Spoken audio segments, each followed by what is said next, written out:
Warning: the following program may contain material not be suitable for all audiences.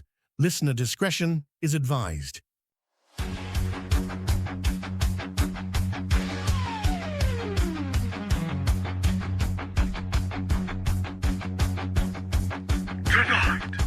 Final ducks unknown, our voice begins to rise, breaking through the noise with fire in its eyes. The spirit of adventure burning ever bright. Hold on tight, travelers, it's gonna be alright. Another week burning, halfway to the end. Bonus Overdrive Wednesday, let the tears descend. Bonus Overdrive Wednesday, night is here. Shatter the silence, conquer all your fear. Bonus Overdrive, the angels gonna scream. With Diego at the wheel, living on a dream.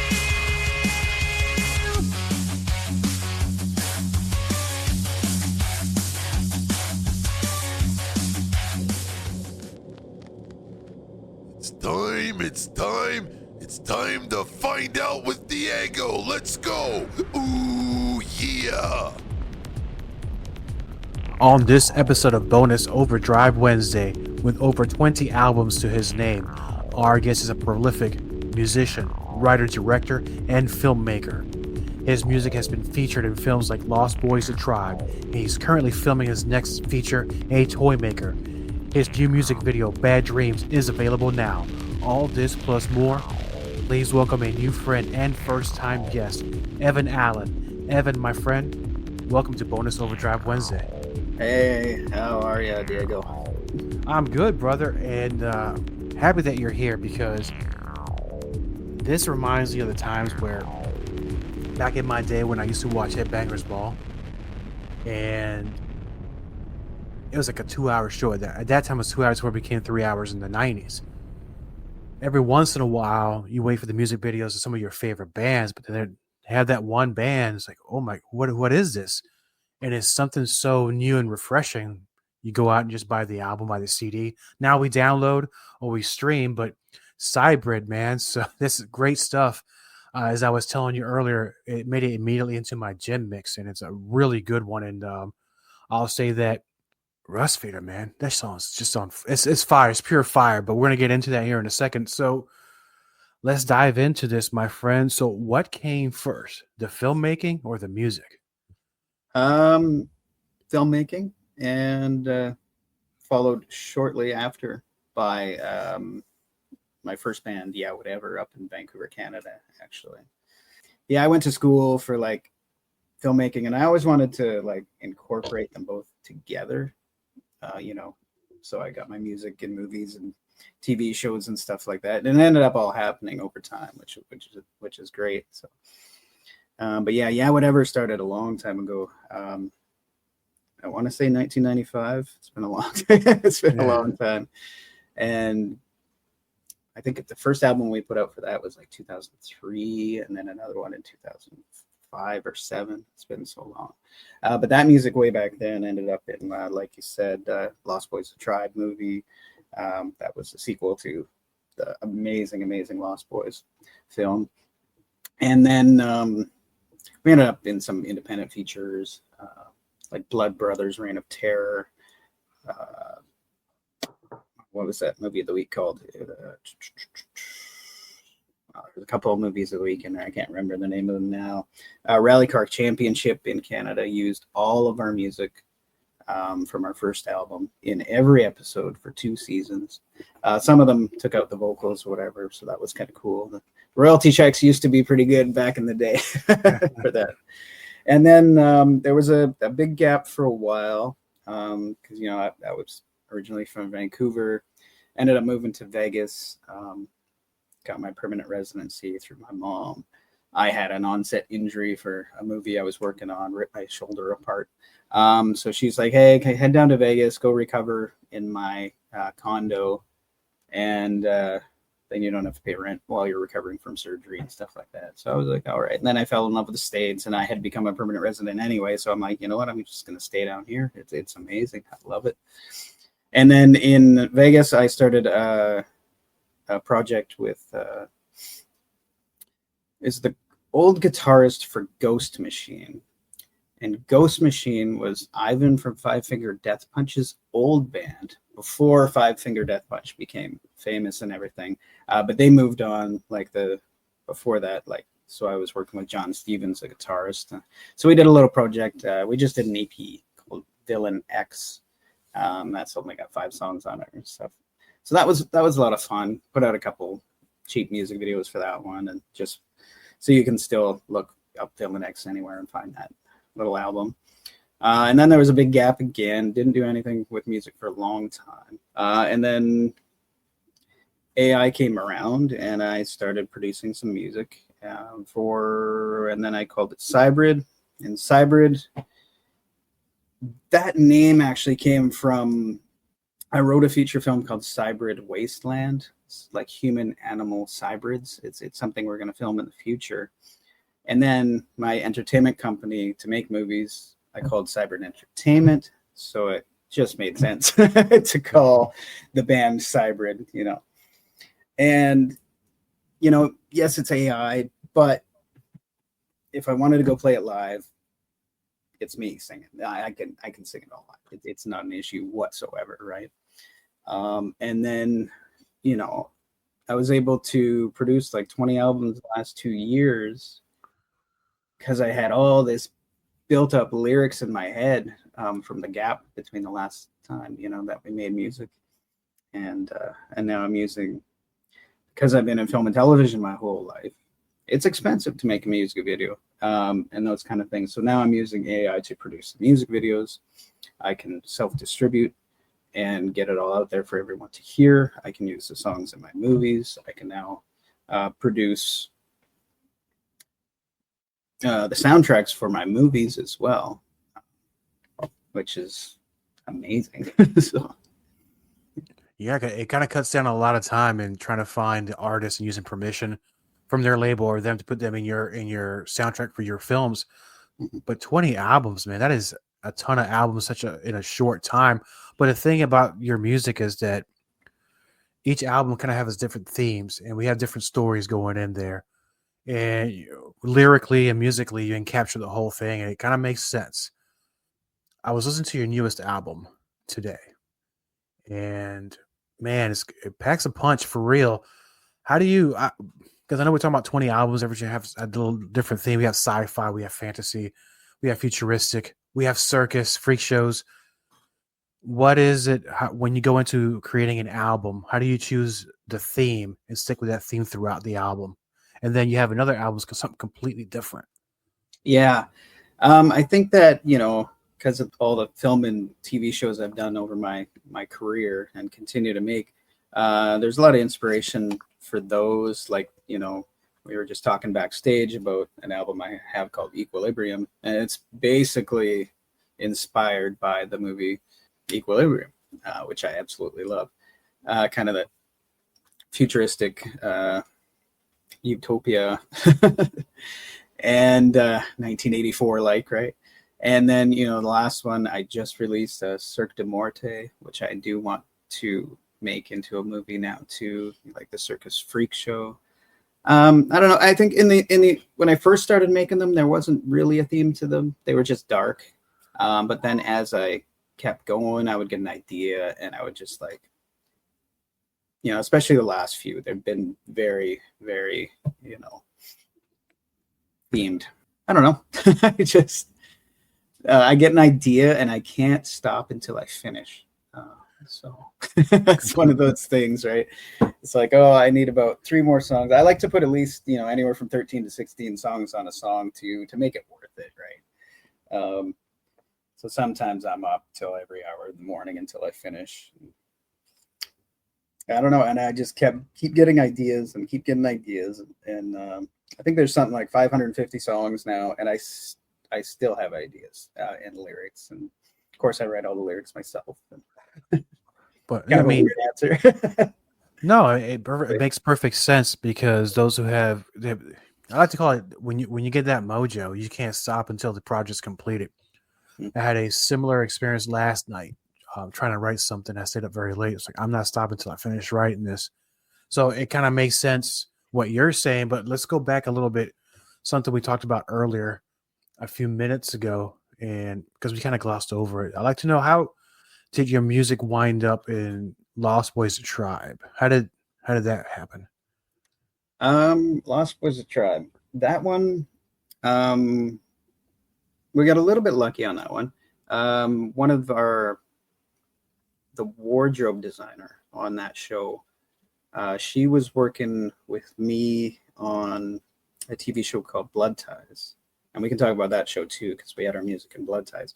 But she was working on Lost Boys of Tribe, and she just called me up one day. She said, "Hey, do you guys," I guess she already put our album Dispensing Disaster in front of the director, and they liked the music, and so they invited us to be the band in the movie. So we got to jump around in the party scene, playing one of our tunes, and then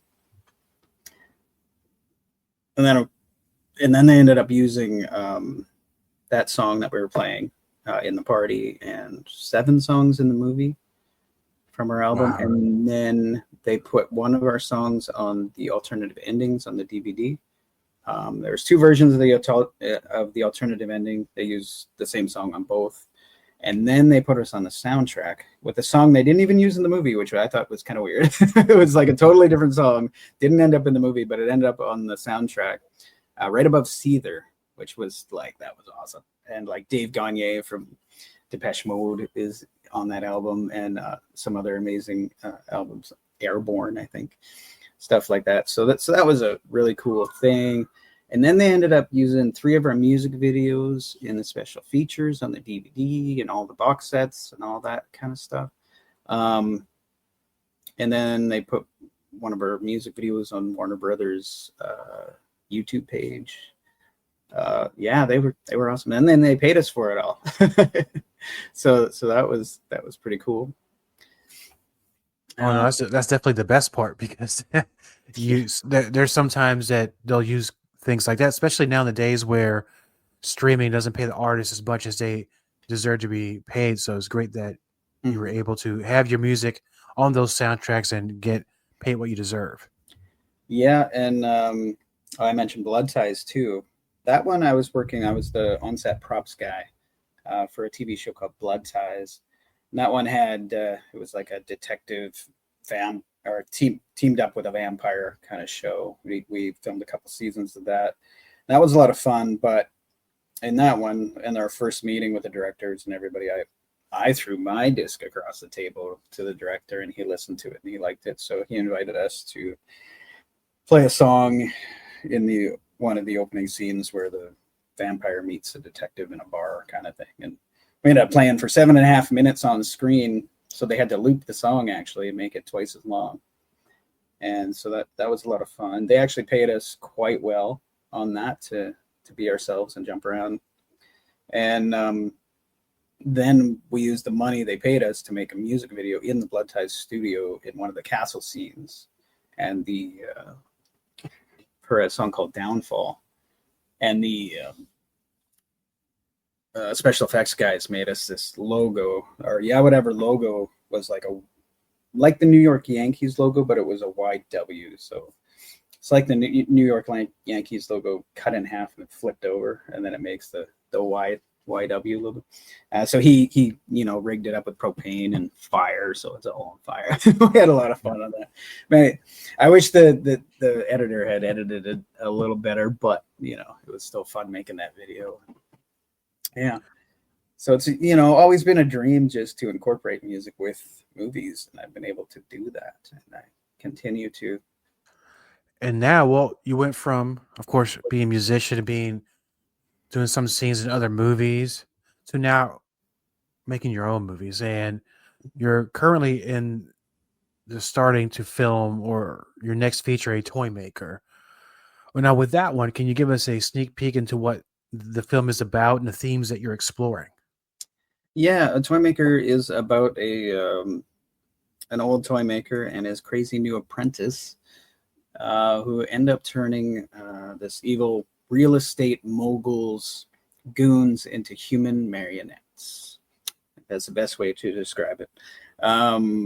this real estate mogul played by Mark Baca. He's actually an Emmy award-winning producer. He also starred in my last movie as the mother trucker in Six Wheels from Hell, but he's also a stunt coordinator. So we're heading to Texas to film in November. And it's just like stunt filled. We're going to have so much fun with this. My actors have been trying out kind of their bodysuits, and then the bodysuits are going over to the makeup artist, actually back in Vegas, and she is going to create the human marionettes. And we're going to have a lot of fun on that movie. That one we're doing a crowdfunding. So this is our first crowdfunding campaign for a movie. We've raised about $23,000 now. We still got to, try to hit that $30,000 mark. But it's going really well. And so if anyone in Texas, or there's all sorts of perks for the movie, so people can go to Indiegogo, look up a toy maker, and they can, be a producer, they can be an actor in the movie. We're offering stunt courses. And I just started an online film school, so I'm offering online film courses as well as perks. And, all the money we raise from that goes towards making the movie, which is really cool. We got Robert Lasardo's in it. We're Rashad Evans. We're just trying to lock down his schedule to make sure he's 100% in it, but he's from the UFC. And then, of course, Mark is coming back as the bad guy in this one. And tons of people have already signed on for it and helped us raise the funds to make it. And this will be, first of many, many, many movies that we want to make in Texas. Eventually, I'm going to go back to Vegas, make some movies there too, and then in Florida. Maybe back in Canada one day, where I'm from. Well, that's very fascinating, because I had a question I was going to ask you. Now it's definitely one of the very important questions to ask you. With all that you do, making music, movies, you're traveling because you gotta, you're probably going writing the scripts and all these things that involves the whole 360 of entertainment. How do you structure this? Because if you're making a movie, you got to set time apart for X, for music, Y, and then Z for casting. How does this all work out for you? How do you find the time?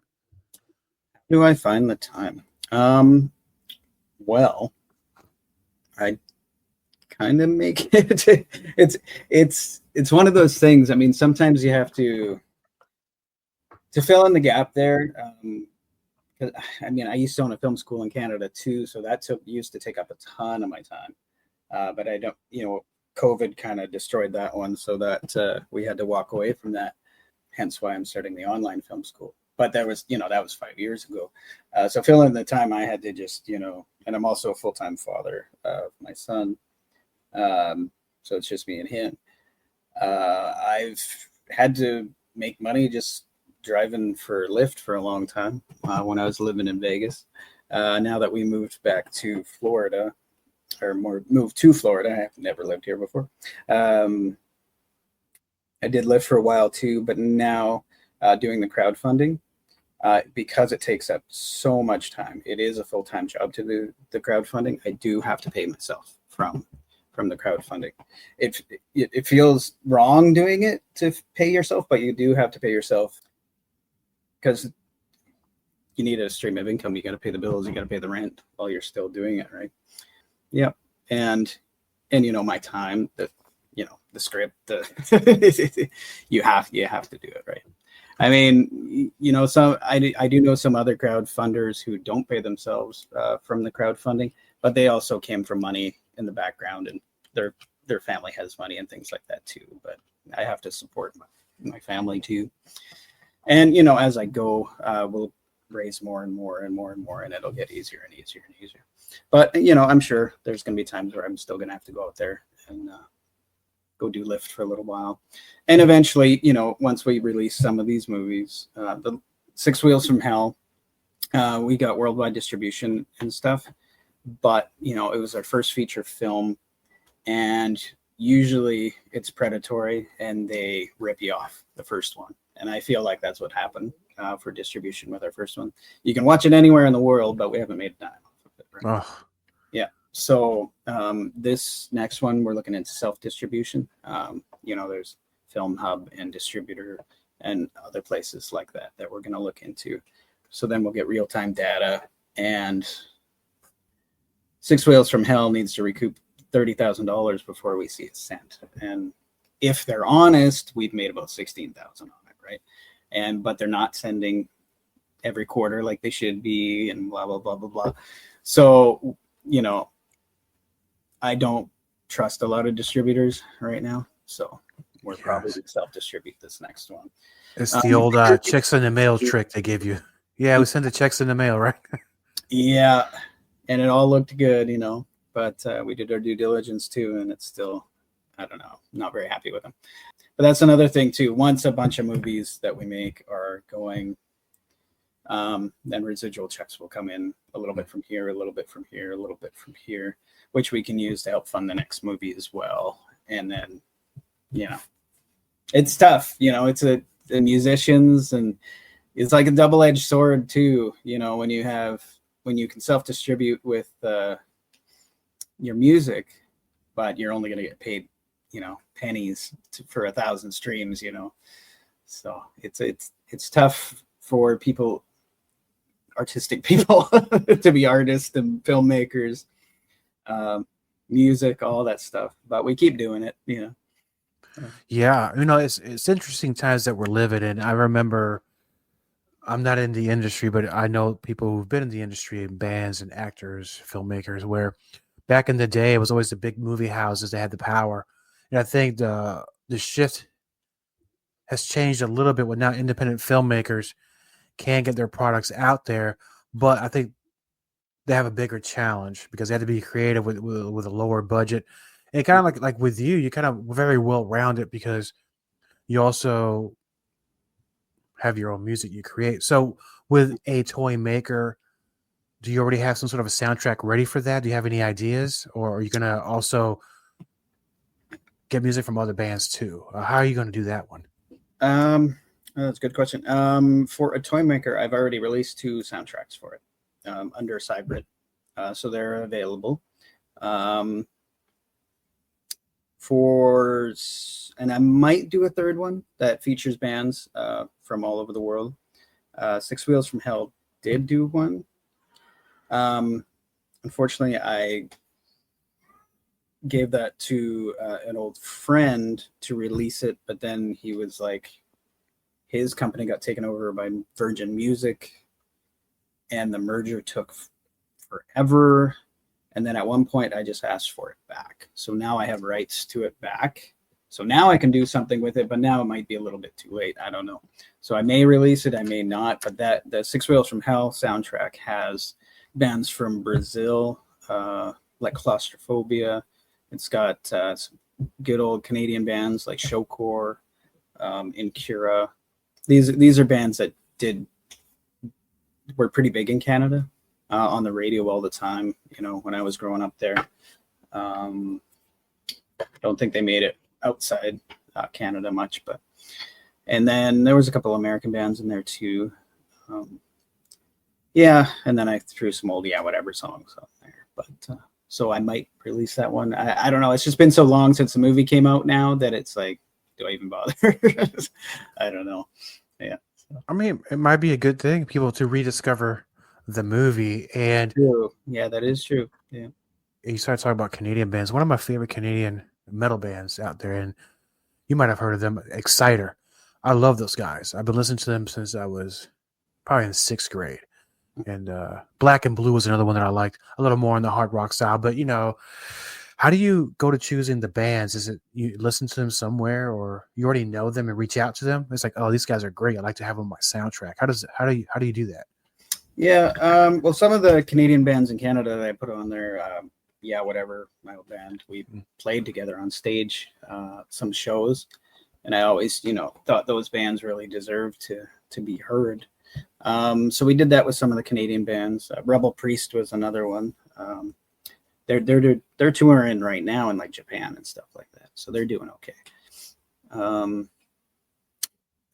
then some of the American bands were some of the bands that we would hang out with in Vegas. Tinnitus is one of them. That's Jeff Tatora. He's a drummer for the Blue Man Group over in Vegas, but he also has his own band and stuff. Back when I was in Vegas, we used to hang out. My very first group of friends when I moved to Vegas that invited me into their crew was Vinnie Paul from Pantera. And me and my friend Rachel, just every place we went to go see a show, whether it was House of Blues or Count Vamped or any of those local shows, Vinnie Paul was always there. And then, I ended up making friends with his, with the bus driver, Michael Miner at the time, and Jamie Sexton and all these guys. And all of a sudden we were just like invited into the crew. We ended up at Vinnie Paul's house he would have Sunday barbecues all the time and parties and galore. We'd go to the House of Blues and see Steel Panther probably 50 times. We saw them because they would play every Saturday at the House of Blues. And we would just go in, no ticket, no nothing. We would just walk right in and watch from behind stage. It's kind of like up above the stage looking down and stuff. But yeah, Vegas was fun when I was there. We had a lot of fun. And the musicians in Vegas everyone supported each other. So, and they were just rock stars all over the place. And a lot of friends that I made there too, they made it pretty big in the music industry. Todd Kearns, I actually know from Vancouver, but he ended up in Vegas, and then he ended up playing guitar with Slash. Frankie Perez was a great singer in Vegas, and he used to, he still does it sometimes. He does cover shows all the time in Vegas, and he's just probably the best singer I've ever seen in my life. But he ended up going on the road singing for Apocalyptica. My buddy Chris, he ended up replacing the guitarist in Hell Yeah with Vinnie Paul, Pantera. And then, so I was going to start a band in Vegas with Chris Kale. And because he was the very first person I ever met in Vegas, even before I moved there. I went to the Hard Rock Cafe, and he was serving me my burger and lunch. And then I came back when I moved them, and I saw him again. He jumped on stage with the Sin City Sinners, which was like members of like Faster Pussycat and all these other bands. And he started playing the bass, and I'm like, oh man, that guy's good, right? I'm like, dude, let's start a band. So he's like, yeah, let's do it. He's like, I got an audition though I got to do, right? So he does his audition or whatever, and he's like, I got it. And I'm like, oh, what was it for? And he's like, 5 Finger Death Punch. I'm like, yeah, you better take that. So Vegas was fun. The musicians there are just amazing, and unfortunately, Count Vamp just closed down though. He sold it. That was the guy that owned the Counting Cars TV show. He has a band called Count 77 as well, so they tour all the time. But he had like one of the best local venues for smaller bands. But like Power Man 5000 would come in there and play too, and stuff like that. So, but they sold, so that's the end of an era there. Yeah, Vegas was great. Oh, it sounds like it. And well, now it brings me to the question, because I'm gonna take the totality of what we just talked about and your experiences, not only in music but in the film industry, and you're talking about your online school. Mm-hmm. Now, for those who are writers, directors, and filmmakers, what kind of especially the independent ones now that are definitely coming out of the woodwork now, a lot of them are putting some solid product out there. What are some of the pitfalls, and what kind of advice would you give them when they're just starting out? Well, for filmmakers, let's see, I was going to go to a super expensive film school, and my uncle decided he found this school called the Gulf Island Film and Television School in it's on a little island, and he's like, hey, if you go to this school instead of the big fancy $50,000 school, I will pay for it for the course. And I did. I ended up going to 4 courses over 2 months, and it was very intensive. It was a film camp, basically. And you went there, you lived there basically. So I went there over the summer, and they had bunks and everything and feed you and the whole thing, right? But so in a 6-day course, they would teach us how to write, shoot, edit, and have it ready for the film festival at the end of every single week. And that hands-on experience, I think, was far more valuable than sitting in the classroom for a year. I mean, don't get me wrong, the big fancy film schools are good too, right? But by the end of my film education, I ended up going out there and just making a bunch of short films by myself, won a couple of awards, ended up on like a TV show in Canada for film for youth and stuff like that. And then I just applied to a TV show called Dark Angel, Jessica Alba, James Cameron TV show. And they hired me as a PA, and I'm like, hell yeah, I'll be there. I had no idea what a PA was, but they taught me, you know? So when it comes to the film school, you don't need to go into $100,000 in debt to get into it. You need to take a few short courses. And, that film school I'm talking about, I ended up buying that film school years later. And then we ran it. And then unfortunately COVID hit. And so we had to shut down. We had to walk away after 2 years up in Canada with no students. We just couldn't afford to keep the lights on, right? So, and the buildings and the land, and we had to walk away with nothing.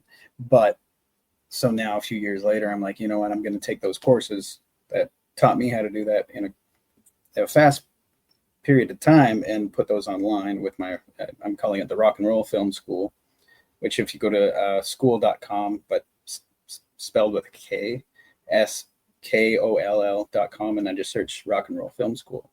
You can see all the courses up there to learn how to make the films with, cheap equipment to start, and just go out there and do it yourself.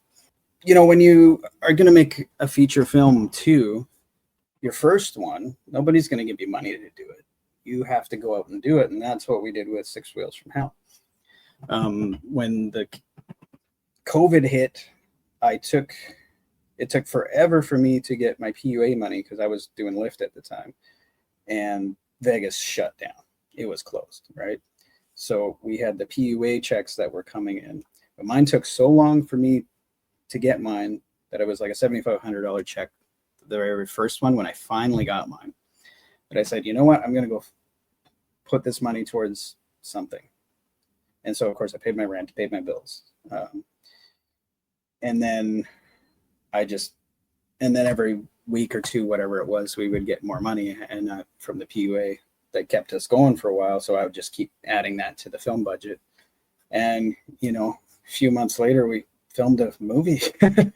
And now that I got that movie out of the way, now when I go to crowdfund the movie, people can go watch Six Wheels from Hell, and they are confident that when they invest in the crowdfunding for my next movie, that we can finish the job and it's a good product and things like that, right? So first-time filmmakers, go make your own movie first. No matter the budget, just make it happen, right? And then take it from there. And there's a big misconception out of those big film schools too, that you're gonna, as soon as you get out of film school, you're gonna be a director. Yeah, maybe if you go film your own stuff, you will be, but nobody's gonna hand you the job. So like when I got out of my little film school, I started out as a PA. I was a PA for 5 years in the locations department, kind of different jobs in the department. And then eventually I got sick of that. I'm like, I want to try something else. And I made friends with people in other departments. I really kind of liked the art department and props and things like that. So I made friends with a prop master. And he, when our TV show we were working on ended, he was working on a thing, and he's like, hey, I need some help for the onset props guy. Can you come out for this one? I can't pay you though. I said, sure. I went and I volunteered for 2 weeks on that shoot. Best thing I ever did, because he ended up leaving that movie with a couple days left because he had to go start a different one too. And so basically the other person that he was working for on that one ended up keeping me on, and I ended up working with her. Name was Liz for like a long time, and then he would call me up, so I'd go back and forth. So all of a sudden, I'm working in the props department, going back and forth between all these different movies that they're doing. And then I was, maybe doing that for a year or two, and then I just started getting all the knowledge in my head, learning from them, and eventually I became a prop master. I don't even remember how I got my first prop master gig, but I think just from other people and departments and stuff, and they needed somebody that had experience in props, and I was able to move up and be a prop master. And I did that for a long time. Tons and tons of movies, and a lot of movies at the week and stuff like that.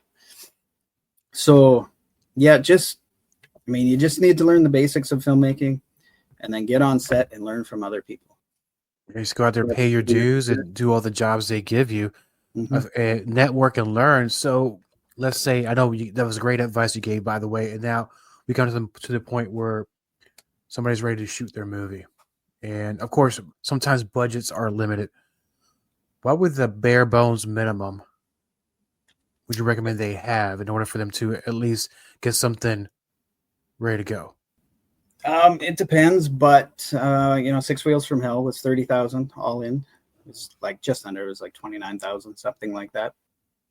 And you really, it was a combination of paid people. The film crew was paid. We had some volunteers as well. The main 4 teenagers, they were paid.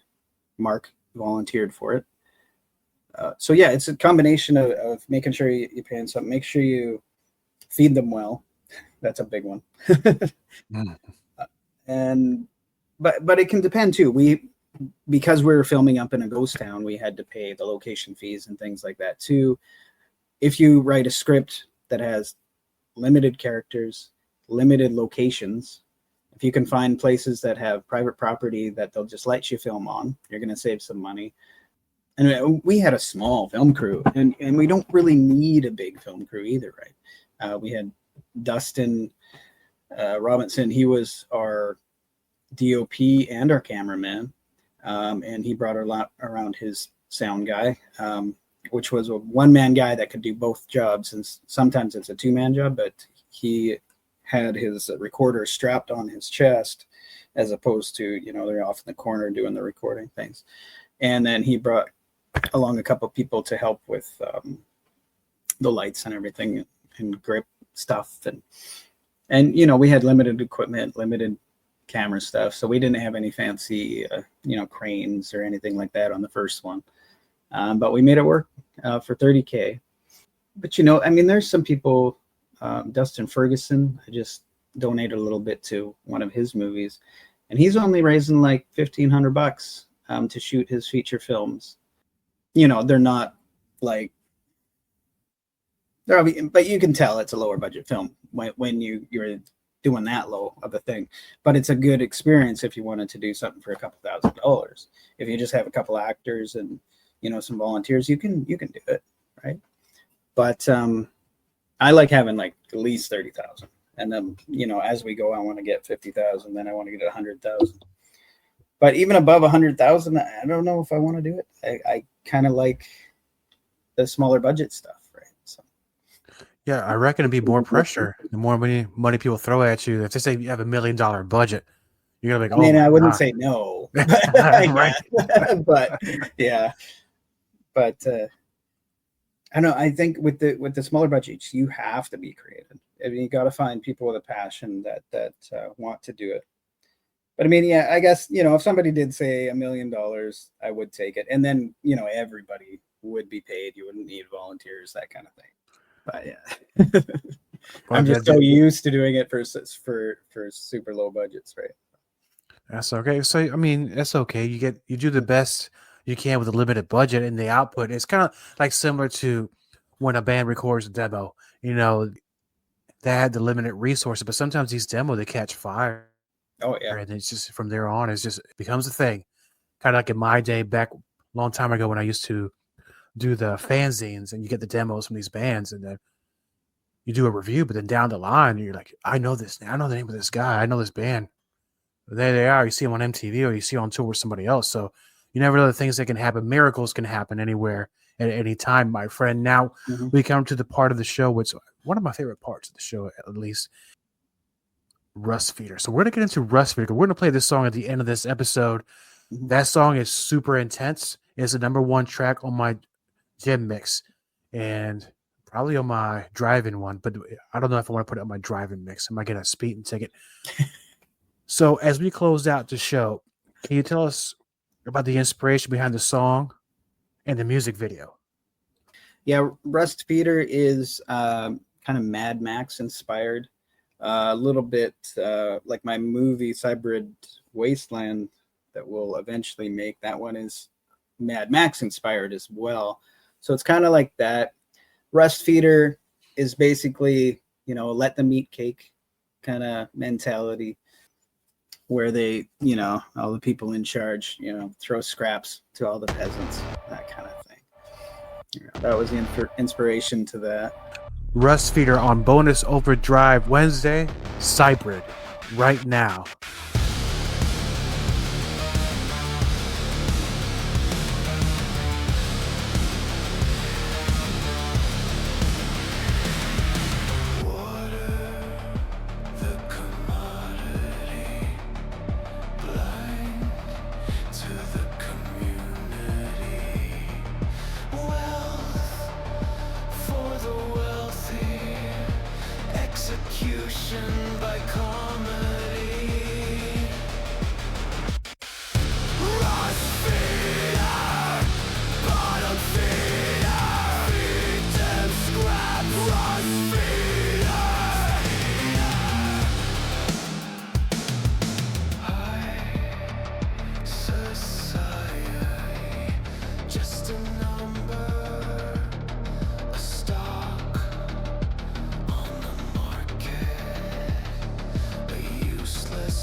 All content on this broadcast is a property of Diego the Podcaster and is served directly from our servers with no modification, redirects, or rehosting. All celebrity impersonators are paid performers. The impersonated celebrities do not endorse or promote any views or opinions expressed by our guests, Diego the Podcaster, or Bonus Overdrive Wednesday. The information shared on Bonus Overdrive Wednesday is provided on an as-is basis, with no guarantees of completeness, accuracy, usefulness, or timeliness.